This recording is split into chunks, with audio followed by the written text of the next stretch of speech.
Hey young world, what's up? My name is Kyle and this is my first vlog. I was born in Boston and I live in Oakland. I'm an aspiring filmmaker, photographer, focusing on hip-hop, urban apparel, and fashion in the arts. My idea is to start a series like this where I can either talk about interesting topics or bring on some really cool artists, guests, talk about filmmaking, show some pieces, and start to create like a rich dialogue. Ideally, I'm gonna put out like one of these a week. Yeah, but this is the first one, so hope you enjoy it.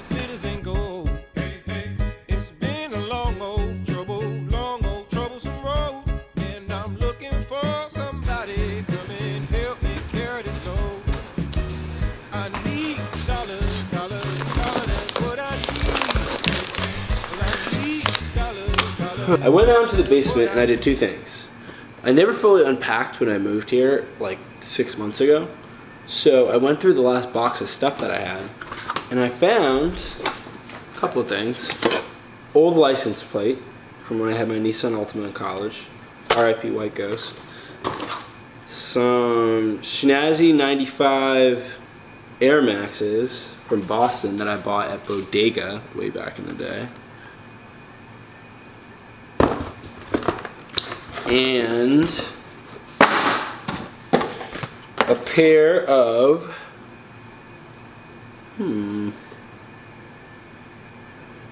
Air Force One mid SF somethings. These are kind of cool because they've got this strap in the back where you can like put your foot in. I bought these on an impulse buy. Like I thought they were cool when I was considering getting them. And I got these at Dark Side Initiative, which is in North Beach. They now have 2 locations, one's in the Mission. Those guys are badass as hell. They carry some dope shoes. One of the cooler places in San Francisco. So I was browsing, looking at these things, and I was like, oh, these are kind of cool. And right in the middle, my nose starts bleeding. And I have limited options. So these guys help me out. My nose is bleeding, blah, blah, blah. And I'm just like, fuck it, I'll take the shoes. I'll take the shoes. And I buy them. Not sure if it was the smartest $150 that I spent, $160, but I have them, and they've been sitting in the basement for 6 months, and I haven't worn them. So, we're back.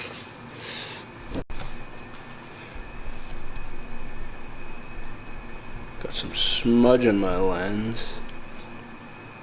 Anybody knows how to work an MPC Touch?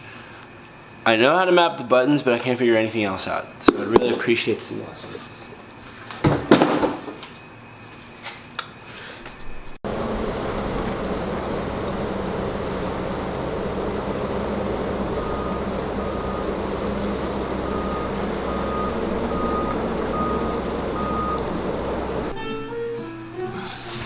What's up, everyone?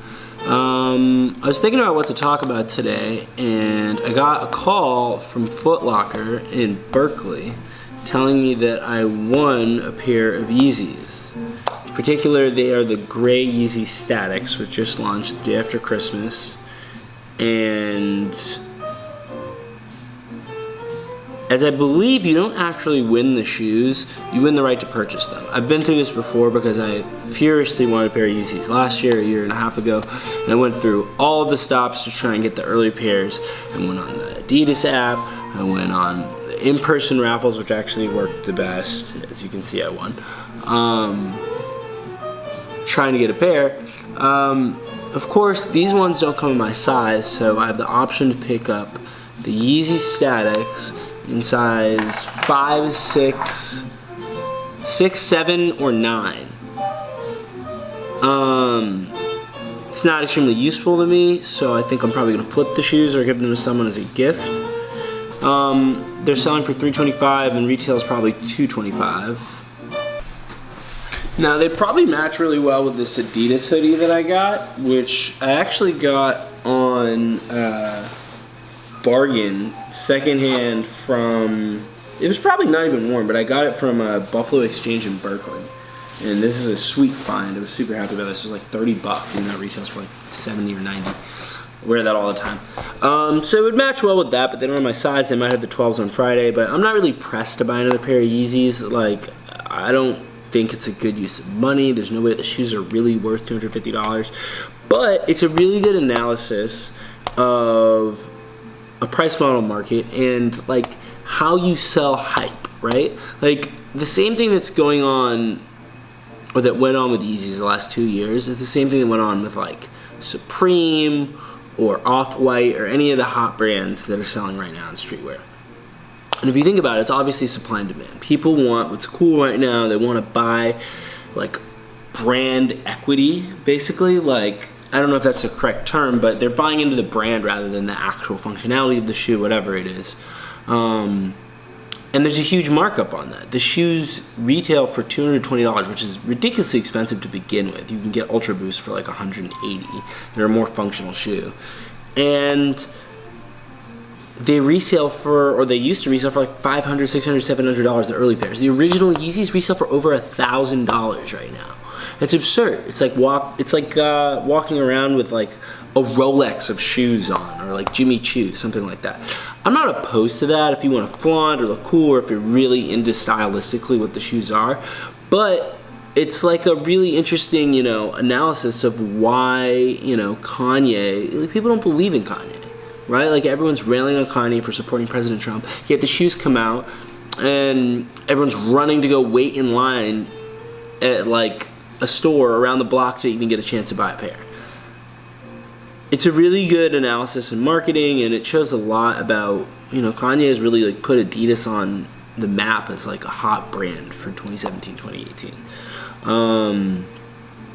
Yeah, I mean, I think it's really interesting. Like, feel free to debate or like, leave some thoughts in the comments below. I mean, aesthetically, like I can agree with the shoes. I definitely don't agree with everything Kanye says. But yeah, it's like a hype cycle market, right? Like supply and demand, obviously, but yeah, at the end of the day, people just want to flex, right? Like I've never bought an article of Supreme before, but I owned a bunch of stuff in New York before, 10 years ago, and it's the same thing. It just goes on cycle. Like there's going to be a new trend next year. There's going to be a new company that people are trying to resell. Same thing with V-Lone, Off-White, Antisocial Social Club.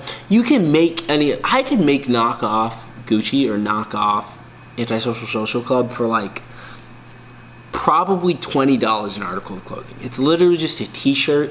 I could even source it with better fabric, get the same design and screen print it, and resell it for $280 a hoodie, $300 a hoodie. Is that like realistic? Is that something that like, people are rocking this stuff in LA, like it makes them cool, it makes them a rapper or whatever? Like, I don't know. Let me know what you think. You guys debate it. I'm going to have a conversation with Ekram regarding this a little bit later, and I'll try and videotape it to talk to you guys about the specific market economics of how the shoe market or the hype market for streetwear clothing works.